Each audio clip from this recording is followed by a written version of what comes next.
V roku 2026 sme si s manželkou požičali karaván od firmy campery.eu a vyrazili sme na návštevu našich krajanov žijúcich na Balkáne. Navštívili sme najväčšiu obec v Rumunsku s názvom Gemelčička, v ktorej vlastne žijú Slováci.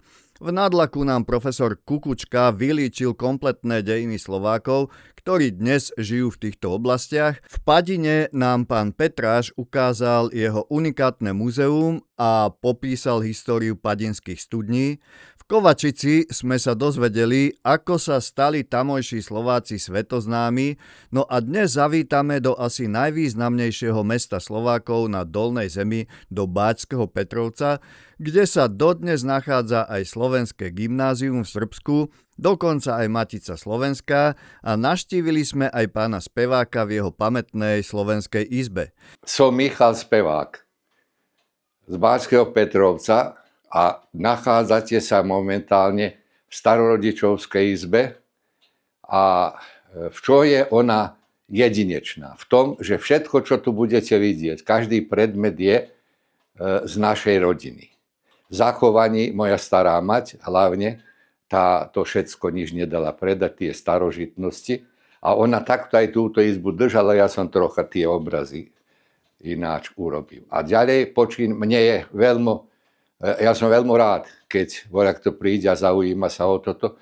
No a začal by od počiatku s rokom 1745. Roku 1745 Mária Terézia organizovala príchod. To bol organizovaný príchod. Tam bolo aj vojsko, to pracilo, mali aj intendatúru a všetko, čo im bolo potrebné. 180 ľudí do Báčskeho Petrovca v tom roku a nasledovne teraz máme rovno 280 rokov. Koľko je to? No 280 rokov máme toho roku a potom začalo sa nasťahovanie. Ale čo bol dôvod nášho nasťahovania a aj prečo k tomu prišlo? 1700 roku bolo podpísaný v Požarevci mier, kde Európa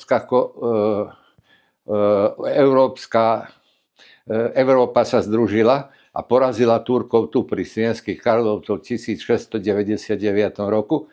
Podpísal sa dočasný mier a 1700 roku bol riadny mier podpísaný, kde severné časti od rieky Sávy a Dunaja pripadli Rakúsko-Uhorskej monarchii a dovka tureckému štátu, Osmanskej ríše.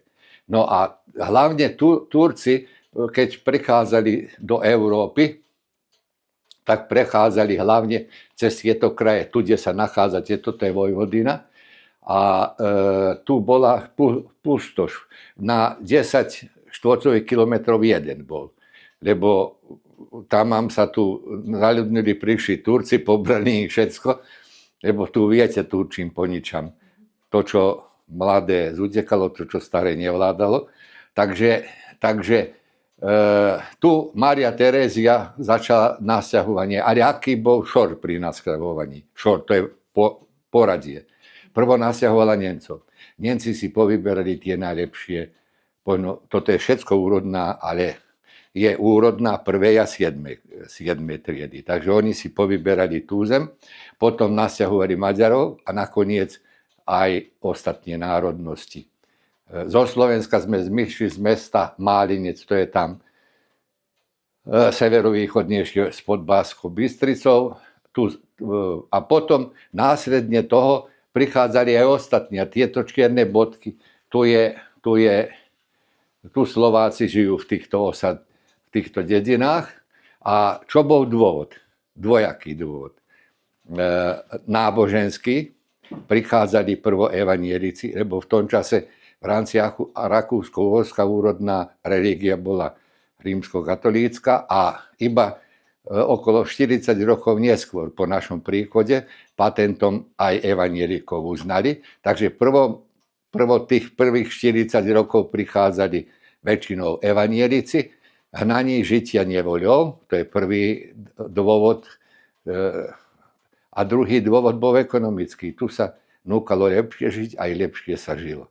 Pán farár prvý z Tehlo, ktorý bol tu, takto písal svojim bratom, že sa ho spýtovali, že ako ti je tam. Neprišiel hneď s ním, ale pozdejšie. Ako ti je, že moji bratia, ja tu jem tučnvo meso s chudým. Takže tým chcem povedať, že tu na tejto úrodnej rovine aj gombík, tak povedano aj to narodí, takže dobre sa žilo tedy. No, tu sme boli, tu sme ostali, žiaľ Bohu, čoraz nás je menej. Za posledných 10 rokov je najväčší úpadok z 52 000 na 43 000 obyvateľov Slovákov v Srbsku je. A isto tak na nižitia nebolo. Odišli mladí, vzdelaní, celé rodiny a tu pomaly nás tajde ešte 2 desaťročí aj bude Slováci ako štatistická chyba. My to vravíme, bude nás málo, lebo len v tejto ulici, čo ste išli, je to neobývaných tretina domov. Odišli, ešte síce nepredávajú, znači je možno, že sa vrácia, ale ťažko. Čo je dôvod? Dôvod je ekonomický. Zamestnania nie to, ak si nič len politickej strany, ktorá je na moci, nedostaneš zamestnania. Ďalej väčšina sa bavila poľnohospodárstvom, je úpadok poľnohospodárskych výrobkov. Napríklad pred 3 rokmi kukurica bola 47 dinárov, teraz je 21 dinár.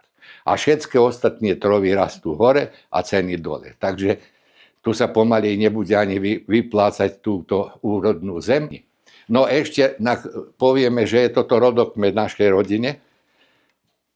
Fakticky rodokmen našej rodine. A to, čo som povedal, Michal IV, to je, potom je to 5., je to 6. No, tu v tejto skrini sa nachádzajú úžitkové predmety a najzaujímavejší predmet je tento. To je z 1914 roku. Prečo? Lebo toto je propaganda prvej svetovej vojny. Cisári centrálnych síl. Ideme takto. Toto je turecký, toto je rakúsko-uhorský, nemecký aj bulharský. To bolo. Keď bol veľvyslanec maďarský, si toto pozrieť, ale takúto šálku som nevidel. Chceli oni všetko toto odkúpiť, ale nie sme zapredať. Ďalej, toto je skriňa, ktorá je z 1895 roku. Toto sa tu drží rodinná archív, aj všetky dokumenty aj to, ja keď som bol predseda Matice slovenskej, tak som si významne dokumenty odfotil a tu sa. Teraz máme to Združenie Slovácia spolužitie. Takže to. A viete, čo je najzaujímavejšie na tejto skrini? Tu tento maličký zápis tu vraví, že čo mladá doniesla. Že v prípade, ak sa rozídu, čo je na čím vracať. Toto je najzaujímavejšie. Ja som zaveľa nevedel, že čo to napísali a profesor dejín, keď prišiel, on to preštudoval, vraví, toto je, že keľko mladá doniesla. Tu je hod napísané, ktorá je mladá, ktorý je mladý a tak ďalej. Aj tak. No, tu sa tieto užitkové predmety, čo sa používali, to sa má známe. Neviem prečo, ale to moja stará mať aj kupovala. To je soška Napoleona, neviem prečo. Lebo on tu nikdy nebol, ale hádam bol pekný. Moje staré materi sa páči. No, ideme ďalej. Toto je kufor starého otca z prvej svetovej vojny. Tu je zachovaný, tu sa jeho ešte veci, čutúrka, toto je jeho záznamník. On podľa všetkého išol, bol pri delostredectve určité si výpočty z 1917. On narúkoval už keď Rakúsko-Uhorsko tratilo vojnu a v Subotici odišol v 1917 v januári, mal hádam kratší kurz a už vo februári bol na východnom fronte a tam ho Rusi zajali, tak bol do 1919 roku v Sibíri, ale o tom nikto nechcel rozprávať, lebo pravdepodobne mu bolo ťažko. Toto sa tie cedule, Zachmer. lebo naša rodina mala chmieľarov aj po otcovej, aj po materinej strane. Takže, a to bolo zelenmo zlato. O chmeli poviem na záver. Aj čo chmeľ znamenal za náš vôbec. No, keď prišiel, tento dom je urobený v 1905 roku a posledná maľba, táto teraz, čo vidíte, bola 1953 roku, lebo ja viem, majster Stracinský to robil a zapamätal som si za to, že sa mne to veľmi páčilo, ako on robil. Môj starý otec v 1919 roku prišiel zo Zajacia, takže čo bolo načím do takéhoto gazdovského domu, bolo načím manželka. Tak si zobral Zuzanu Slávka 1919, ktorá mu do Vena doniesla tieto všetky veci, lebo to isto bola rodina bohatá, dobre stojaca.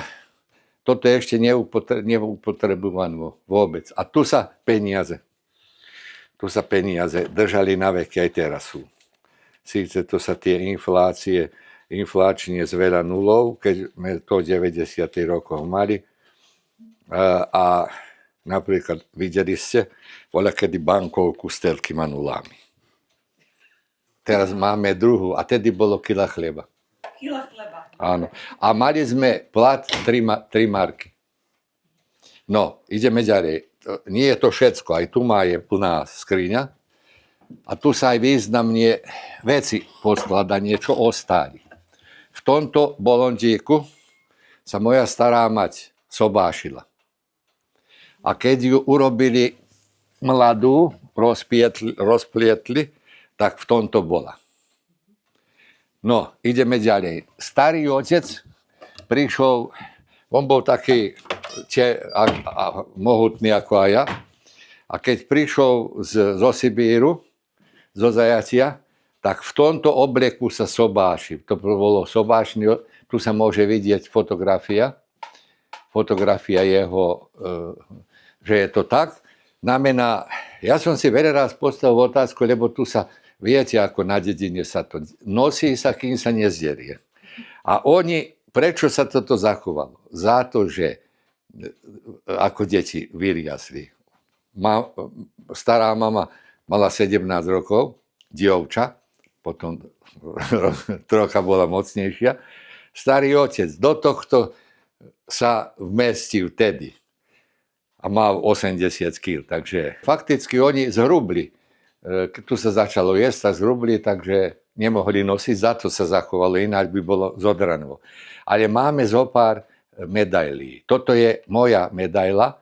Som bol šampión najlepšej klbásy na festivalu klbás na 2003 roku. Potom tu máme druhú medailu, máme synovú ako víťaz maratónu Petrovci, druhého syna bol stolný tenis hrával a štvrtá je vnukova z kampu Real Madridu, z Herceg Novom bol kamp z Real Madridu, medailu dostali tí, že ako sa preukázali určitý si talent, tak medailu. Hrávam aktívne futbal tam 3. ligy a môj syn, kým študoval, tak hrával za Slovan B, 3. ligu isto.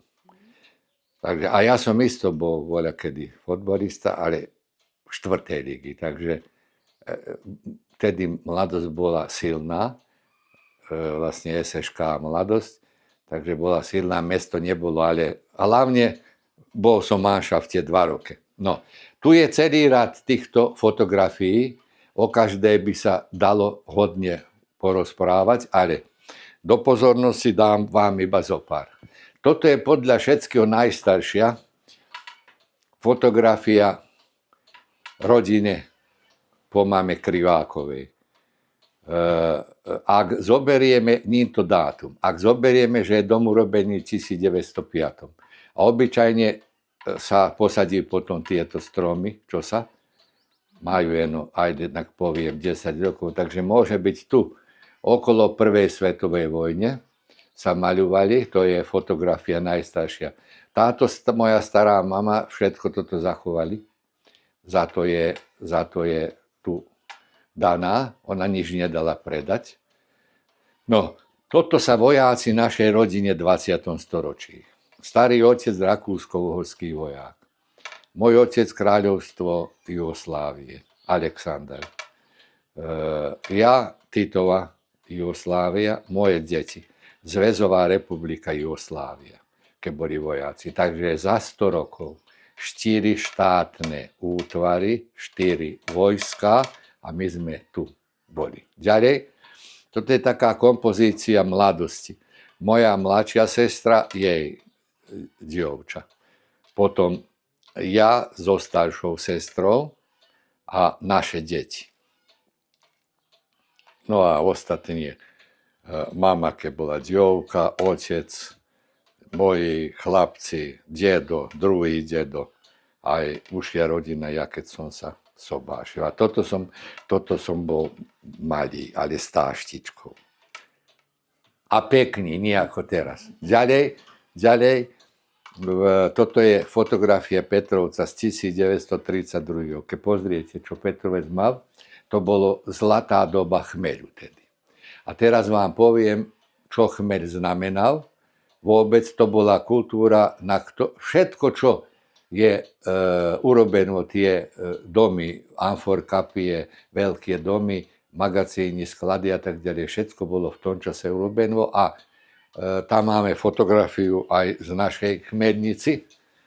Aj my sme mali chmelnicu, dovena viac ako hektár, obidve rodiny. A toto je tá chmeľ, a toto sa fotografie z chmelnici trocha. A čo chmeľ znamenal? Na jednom jutre, u nás sa po jutre, to je 5755 metrov, bolo 12 1200 kg suchého chmeľu. Keď syn od otca ukradol 10 kg, tajšov Židovi, lebo obchod držali Židia, tajšov Židovi predať tých 10 kg a najav si taxík. V Petrovci boli 4 taxíky, aj za zastupiteľstve Fordu za túto časť Európe. Tu bolo okolo 800 hektárov chmeľníc. Toto bol vtedy Petrovec bol prakticky ekonomicky silnejší od Nového Sadu. Mal 11 000 obyvateľov a keď bola oberačka, prišlo ďalších 11 000 oberáčov, lebo to sa všetko ručne robilo. Takže Petrovec mal 22 000 obyvateľov, tedy a Nový Sad 33. Takže bola mocná a keď predavom tých 10 kg zobral taxíka do Nového Sada a otáčil sa Beťáriť. Nikda takáto doba nebola. Ani nebude. Druhá kultúra, čo je významná, kde sa ľudia zmohli, je cirok. Toto je ten cirok, tie cirokové metly. Toto je moja fotografia. Ja som bol naposledy zástupca riaditeľa tej kooperatíve, čo denne produkovala 10 do 14 000 metiel.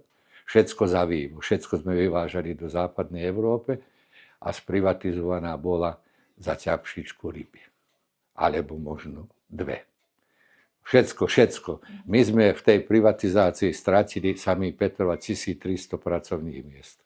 Za to nás aj ubúda a čoraz menej. A teraz trocha poviem, kto tu všetko chodí. Prvý host bol váš bývalý minister Kňažko kultúry 90 a tu sa fotografie, aj to si môžete tu vidieť, tu, že on tam sedí aj, vlastne ja sedím Kňažko, aj čo boli, tu je kto všetko bol vtedy 29.1.99 a tu sme robili večeru. Prečo tu?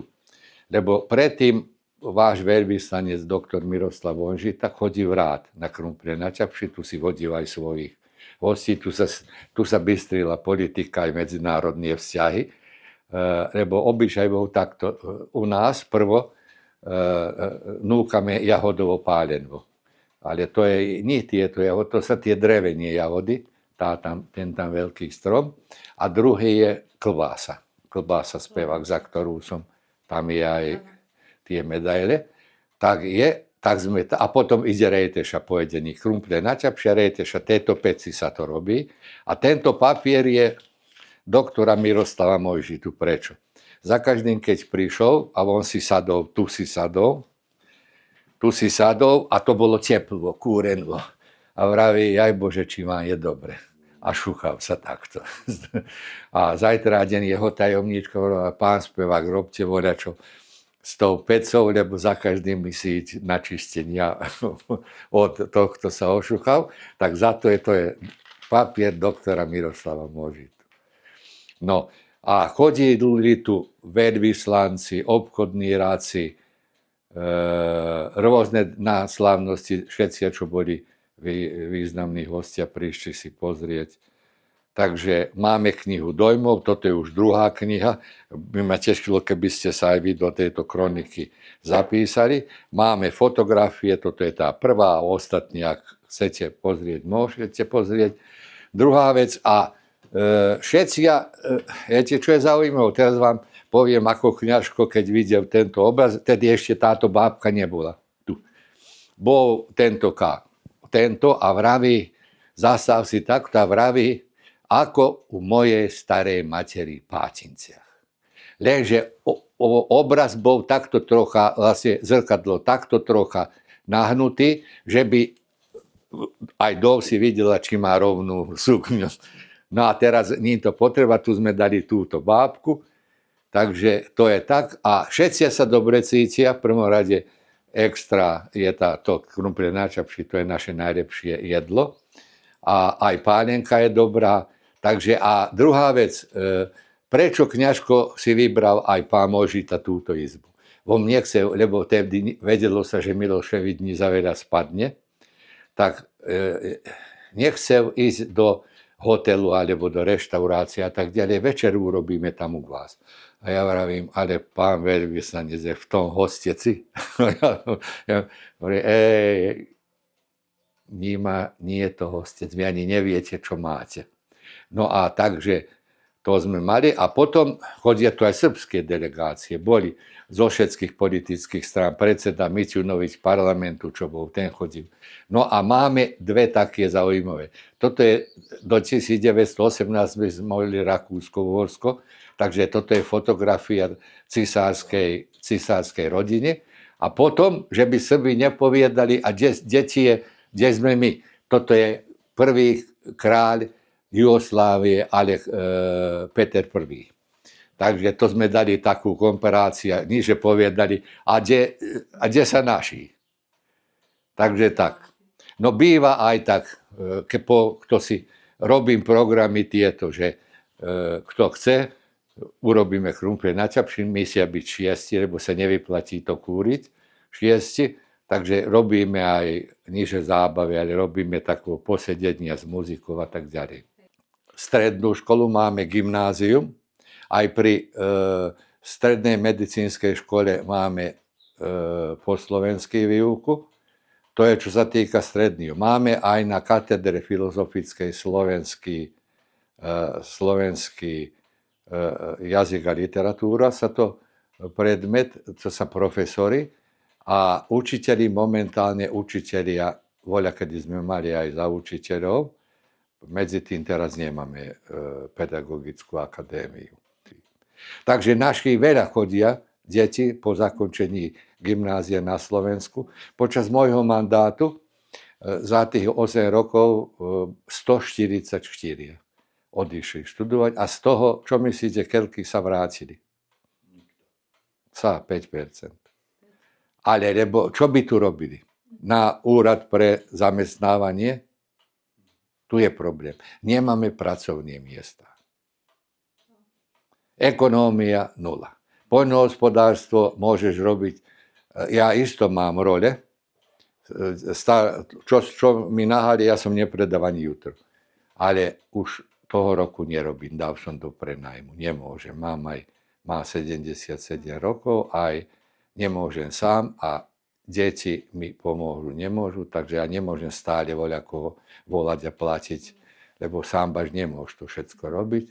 Tak som. No a teraz o mne len krátkosti, som právnikom, robil som 30 rokov.